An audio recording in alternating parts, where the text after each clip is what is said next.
Hola, ¿qué tal, queridos amigos? Es un placer volver a encontrarme con vosotros para tomarnos este tiempo de reflexión y de análisis de la palabra de Dios. Hemos estado hablando del crecimiento en la gracia, de la forma en que Dios nos cambia, nos transforma. Hay un elemento que es importante tener en cuenta aquí. Desde la entrada del pecado, los seres humanos nacemos defectuosos. Es triste reconocerlo, pero la naturaleza pecaminosa que nosotros traemos desde el momento mismo de nuestra concepción hace que lamentablemente no funcionemos de la manera que en el plan original de Dios Él quería que sea el funcionamiento correcto de cada uno de nosotros. El pecado nos ha alterado nuestra manera de percibir la realidad, ha alterado nuestra comprensión de las cosas, ha alterado nuestra manera de pensar, ha alterado nuestra manera de entenderlo todo, ha alterado nuestra manera de responder ante los estímulos, ha alterado nuestra manera de ser y de vivir completamente, nuestra conducta. Lamentablemente el pecado nos ha afectado. Cuando el profeta Isaías habla de la condición del hombre caído, habla del pecado, dice desde la planta del pie hasta la cabeza no hay sino herida, hinchazón y podrida llaga. Compara al ser humano con un leproso. La lepra, ya sabéis que en la antigüedad era un terrible flagelo y una de las enfermedades más temidas y que causaba un estigma no solo desde el punto de vista físico por la propia enfermedad, sino un estigma social, espiritual, religioso. Sí, efectivamente somos leprosos espirituales y lo más triste de todo esto es que no podemos cambiar nuestra condición. Nosotros no tenemos el poder, la capacidad para cambiar esta realidad.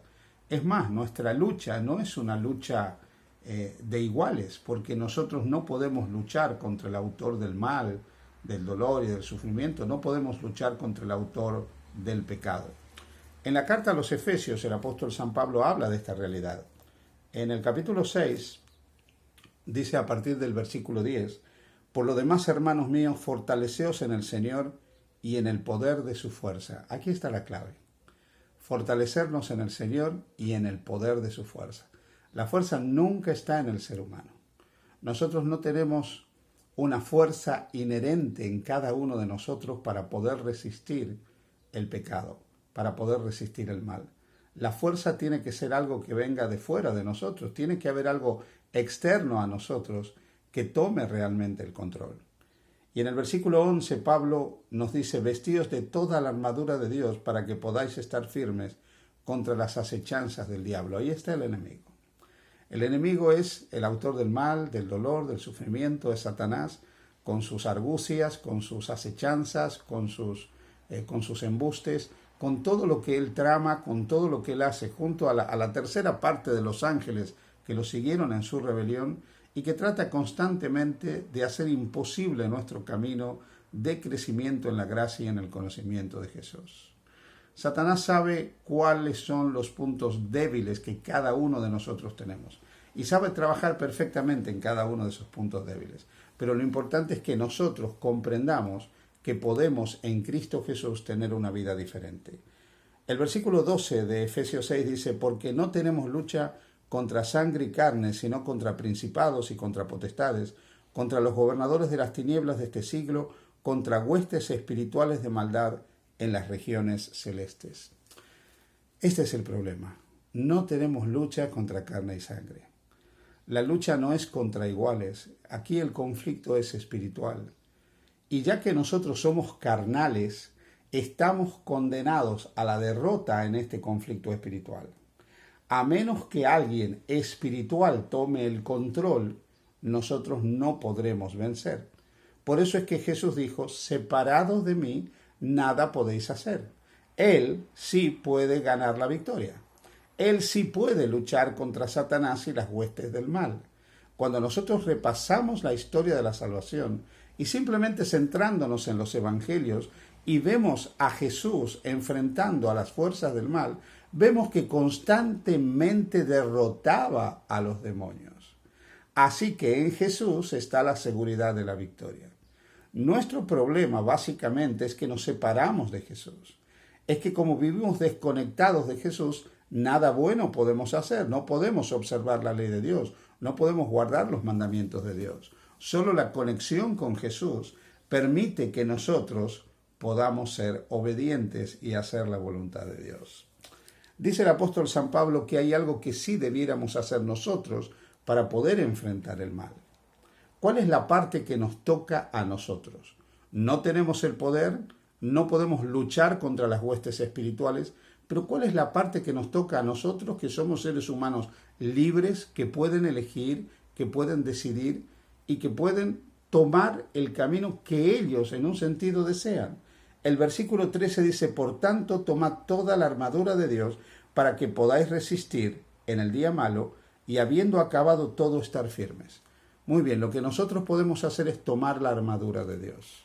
Hay aquí algunos consejos que nos deja la palabra de Dios para explicarnos qué debemos hacer nosotros desde nuestra frágil, limitada e impotente humanidad para que el poder del Señor, para que la fuerza del Señor se haga visible, se manifieste. ¿Qué podemos elegir hacer nosotros? Versículo 14. Estad pues firmes, ceñidos vuestros lomos con la verdad y vestidos con la coraza de la justicia. Debemos aceptar la verdad, que es Jesús. Aceptar a Jesús, que es el camino, la verdad y la vida. No vamos a ir al Padre si no es por medio de Él, que es la verdad. Y aceptar la verdad de que nosotros debemos ser conscientes de nuestra fragilidad. Aceptar también la verdad que Jesús nos ha revelado, que somos pecadores, y dejar que el Espíritu de verdad nos convenza de pecado, de justicia y de juicio. Más aún, debemos recibir la justicia de Cristo. Esa justicia de Cristo que es la imputación de sus méritos. Esa justicia de Cristo que es el manto de su justicia, que son sus buenas obras, sus perfectas e inmaculadas obras, que son puestas a nuestra cuenta y que permite que Dios nos justifique. Pero aquí hay algo maravilloso. Esa vida de Jesús también nos es impartida. Jesús quiere vivir su vida en nosotros por medio de la presencia del Espíritu Santo. Por lo tanto, la justicia de Cristo es tanto acreditada e imputada como impartida, puesta en nosotros. Y debemos dejar que la vida de Jesús se manifieste en nosotros, para que el perdón se haga efectivo en una vida transformada por la presencia de Jesús. El versículo 15 dice: calzados los pies con el apresto del Evangelio de la paz. El Evangelio son las buenas nuevas de que hay salvación en Jesús. Cada día debemos creer en el Evangelio, aceptar el mensaje salvador de Cristo y reconocer al que es el Evangelio, a Jesucristo, como nuestro único Señor y Salvador. No hay otra posibilidad de salvación, según la Biblia, que aceptar a Cristo como Salvador.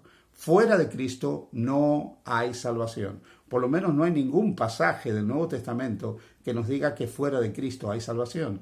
Así pues, debemos aceptar a Cristo cada día como nuestro Salvador, y cada día que aceptamos a Jesús como nuestro Salvador, morir a nuestro yo y permitir que su vida se manifieste en nosotros. Dice el versículo 16: sobre todo, tomad el escudo de la fe, con que podáis apagar todos los dardos del maligno. Cada día debemos elegir creer también. Debemos creer y debemos crecer en esa fe. ¿Cómo se crece en la fe? La Biblia nos dice en la carta de Romanos que la fe viene por el oír y el oír por la palabra de Dios. Leyendo la Escritura, meditando en la Escritura, conociendo al Cristo de la Escritura, conociendo la palabra del Señor, comprendiendo el maravilloso plan de salvación que nos está revelado en la Escritura, vamos a crecer en la fe. La fe es un don divino. El autor y perfeccionador de nuestra fe, como dice Hebreos capítulo 12, el versículo 2, es Jesús. Pero nosotros podemos acrecentar esa fe relacionándonos con Jesús. Cuanto más nos conectamos con Jesús, más conocemos de Él, más aprendemos de Él y más confiamos en Él. Así que la fe cada día es fundamental. Dice más aún el apóstol San Pablo: tomad el yelmo de la salvación. Debemos cada día aceptar la salvación que el Señor nos ofrece.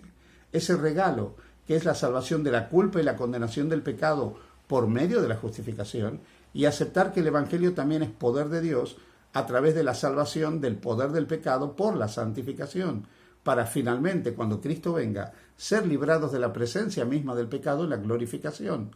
Así que debemos dejar que Dios nos vaya salvando cada día a cada uno de nosotros. Y la espada del Espíritu, que es la palabra de Dios. Amigos, sin la palabra de Dios no hay santidad. La Biblia dice que el mismo Jesús, cuando hizo esa hermosa oración que está registrada en el capítulo 17 de San Juan, Él dijo: santifícalos en tu verdad, tu palabra es verdad. El conocimiento de la revelación de Dios, de la palabra de Dios, transforma nuestras vidas. Y dice a continuación el apóstol San Pablo, versículo 18, orando en todo tiempo con toda oración y súplica en el Espíritu, y velando en ello con toda perseverancia y súplica por todos los santos. Debo reconocer que los mejores momentos de mi vida espiritual han sido cuando más he orado, y los peores cuando menos he orado. Más oración, más poder, porque nos une a la fuente de poder que es el Señor. Y dice el apóstol San Pablo en el versículo 19, orando por todos los santos y por mí, dice, a fin de que al abrir mi boca me sean dadas palabras para dar a conocer con denuedo el misterio del Evangelio, por el cual soy embajador en cadenas, que con denuedo hable de él como debo hablar. Debemos también testificar, proclamar el Evangelio, hablar de Jesús, decir lo que creemos de Jesús. Estas buenas nuevas de la salvación en Jesús no deben quedar guardadas en nosotros. Debemos anunciarlas, debemos proclamarlas. El mundo debe conocer que hay un maravilloso Salvador en Jesús. Que Dios te bendiga. Feliz jornada con Jesús.